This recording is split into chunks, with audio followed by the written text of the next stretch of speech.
Sa mga balitang pambansa, pumalag ang Quad Committee ng Kamara sa paratang ni dating Pangulong Duterte na questionable daw ang integridad ng investigasyon ng komite sa war on drugs. Sabi ni Duterte sa ipinadala nitong sulat sa Quadcom para magpaliwanag kung bakit hindi sila ulit nakadalo sa hearing. Ang giit ng Quadcom chairman na si Robert Barbers, walang sino man sa mga resource person ang pinupuwersa nilang magsalita sa pagdinig. Binanatan din ni Congressman Joseph Paduano si Duterte na baka natatakot lang kaya ayaw magpakita sa kanila. Dumalo rin sa pagdinig kahapon ng dating Customs Intelligence Officer na si Jimmy Guban. Sila ni dismiss Colonel Eduardo Asierto ang nagdawit sa ilang miyembro ng pamilya Duterte kay Michael Yang at Alan Lim sa iligal na droga. Naging emosyonal si Guban sa hearing matapos ikwento kung paano raw pinapatay ng Davao Mafia ang kaniyang mga kasamahan.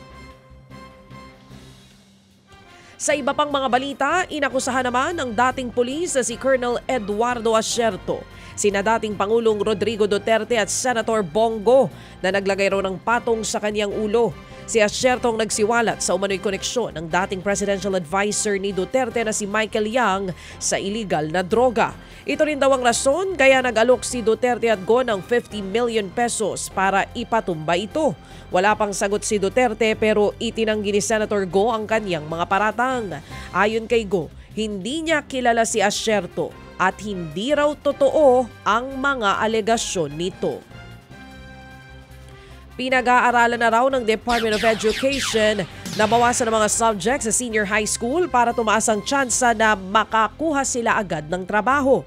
Ayon sa DepEd, target nilang ibaba sa 5 hanggang 6 na core subjects na lamang ang mga asignatura sa senior high school. Mas kakaunti kumpara sa 15 core subjects sa ngayon. Tuloy-tuloy naman daw ang assessment ng DepEd sa SHS program at kumukonsulta na sa mga eksperto.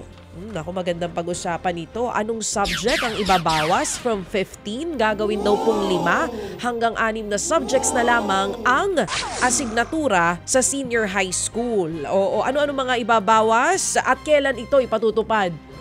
Wag na daw. Sabi ng aking partner dito, kung wag na lang daw magklase. Naku, no, naalala ko tuloy ilang basa. Kami 10 noon no? 10 to 12 talaga ang subjects noon sa high school. O ito ang aking partner, hindi niya po mapigilan ang kanyang sarili. Meron po siyang gustong sabihin. Yes, partner, ano yon? Wala Akala ko may gusto kong sabihin. O ayan po, abangan natin, antabayanan po natin ang balitang ito. This is a developing story. Tignan po natin kung kailan po may patutupad ito. Kung sakali man na sigurado na nga po ang DepEd dito sa magiging 5 to 6 subjects na lamang sa senior high school. Dahil ang dahilan nila, ayon sa mga balita, mas gusto nila na pagdating po ng senior high school, mas tutok yung mga estudyante sa magiging tatahakin po nilang kurso pagdating sa kolehiyo. Which is okay naman, no? Parang mas pagtutuunan daw yung sa aspeto na makakuha na agad ng trabaho after makagraduate ng senior high school, which is hindi nga nangyayari ngayon, tama? Oo, hindi nangyayari ngayon After senior high school, hirap pa rin po ang mga estudyante na makakuha ng kanilang mga trabaho. So ngayon, ang goal dito, yung after mag-graduate talaga, easy na for the students to find a job. Sabi yan ang sinabi ko sa iyo kanina. Ayaw mo maniwala sa akin Naku po, sorry po, VP. Kamusta po kayo?